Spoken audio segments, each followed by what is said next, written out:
Bwana mtazamaji wa Mitaa Inanidai, leo tena tuko maeneo fulani hivi ya Mbagala rangi tatu. Tupo huku leo tena kama kawaida na story yetu. Leo kuna mshikaji hapa nimemuona. Oya brother, mambo vipi? Poa vipi mjomba? Kama kawaida? Kama kawaida mjomba. Naona harakati mzee. Nipo mjomba wangu bwana, maisha yetu haya mjomba wangu, vipi lakini? Sasa naomba tupige story mbili tatu mimi na wewe. Maana leo nimekuja kupiga story na wewe.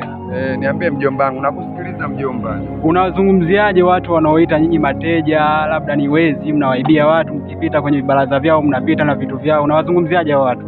Sasa mjomba wangu, sikiza nikwambie kitu. Maisha ya zamani haya maisha okota. Kweli walikuwa mateja ndio wanapita wanaokota okota. Kutokana na maisha yao ya kiteja. Lakini kutokana na mazingira sasa hivi, au sio bwana? Kutokana na mazingira sasa hivi hali ngumu, au sio bwana? Hata sisi ambao sio mateja, mimi sio mteja ujue mjomba wangu. Uongo zambi mjomba wangu, mimi zamani nilikuwa mteja.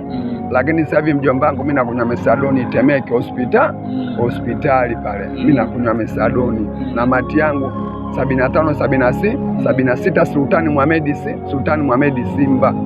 Ushaona bwana, mimi nakunywa na simu hivi mtu napita naokota, ndio mwana kuta pande zote hizi napita naokota na hawanisumbui. Mimi ndio naokota kupitia maisha yangu na nasomesha watoto wangu wao. Baada ya kupata watoto nikaona ngoja nikanywe dawa ili watoto wangu niweze kuwasomesha. Kwa umesema unakaa hapa mjini, una watoto wawili, si ndio? Ndio mjomba wangu. Unakaa sehemu gani? Mimi nakaa Mbagala Kimurugwa, sehemu moja inaitwa kwa Yamba, ni jukuu Mzee Simba Lugomba. Umepanga au unakaa kwa wapi? Mimi nakaa uongo zambi, mimi nakaa kwa babu. Unakaa kwa babu yako? Uongo zambi, siwezi kuongopa, mimi nakaa kwa babu. Sasa unawaambiaje Watanzania kwa ujumla wanaowaona nyinyi mateja mnaokota vitu vya watu, mnaiba, labda mkiwakuta watu mnawachomolea, mnawaambiaje watu? Hivi mimi niko nawaambia kitu hichi kimoja.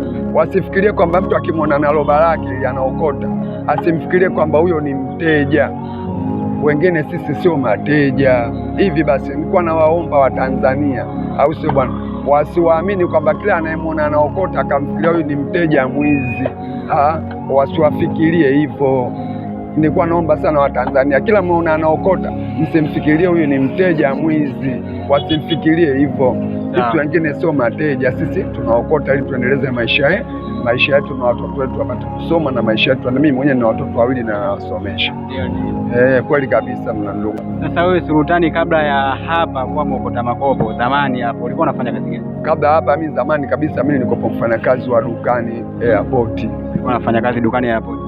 Ulikuwa unashughulika na nini katika duka lenu? Kwa hilo duka mimi nilikuwa natoa mizigo ndani, natoa nje, natoa maboksi nini, natoa nje. Dukani airport ndio duka liko Manyara Shopping Center, liko linaitwa airport.